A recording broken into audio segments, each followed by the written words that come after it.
राधे राधे दोस्तों, कैसे हैं आप सब। उम्मीद है आप सब अच्छे होंगे। हम आज का पाठ आरंभ करते हैं। मंगल भवन मंगल हारी, द्रवहु सुदशरथ अजेर बिहारी।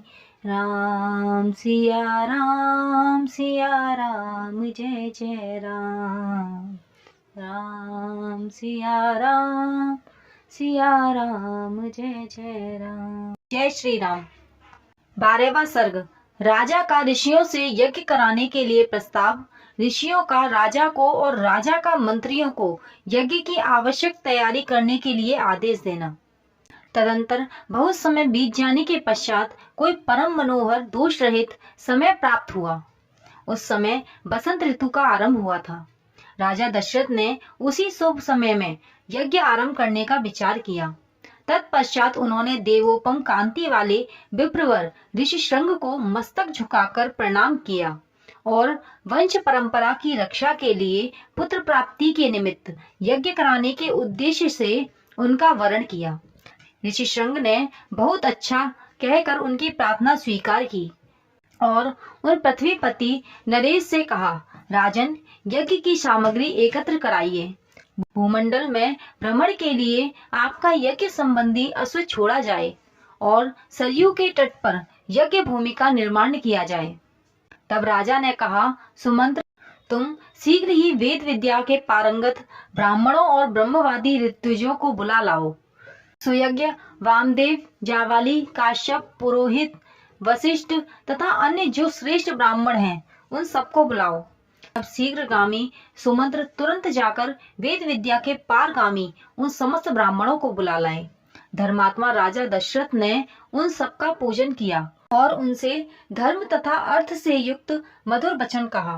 महर्षियों, मैं पुत्र के लिए निरंतर संतप्त रहता हूँ। उसके बिना इस राज्य आदि से मुझे कुछ सुख नहीं मिलता। अतः मैंने यह विचार किया है कि पुत्र के लिए अश्वमेध यज्ञ का अनुष्ठान करूं।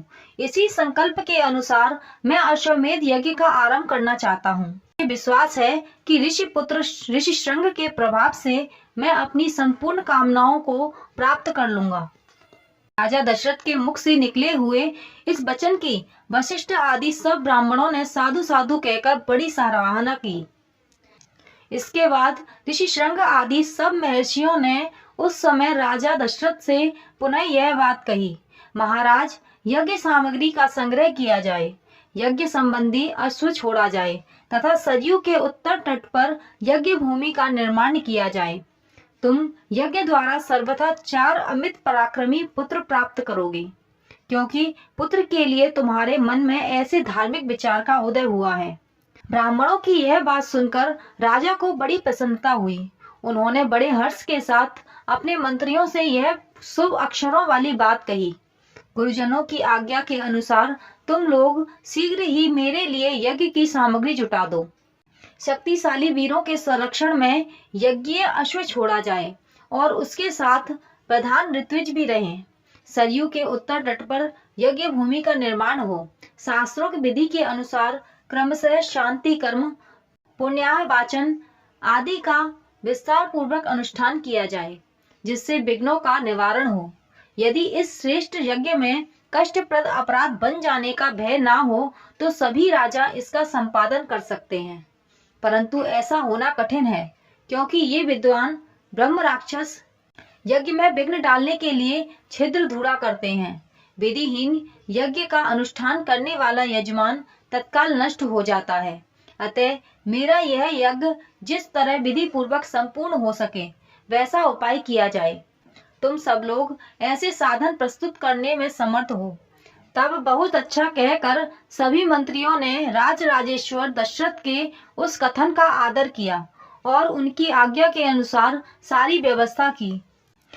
तत्पश्चात उन ब्राह्मणों ने भी धर्मज्ञ नृपश्रेष्ठ दशरथ की प्रशंसा की और उनकी आज्ञा पाकर सब जैसे आए थे वैसे ही फिर चले गए। उन ब्राह्मणों के चले जाने पर मंत्रियों को भी विदा करके वे महाबुद्धिमान नरेश अपने महल में गए।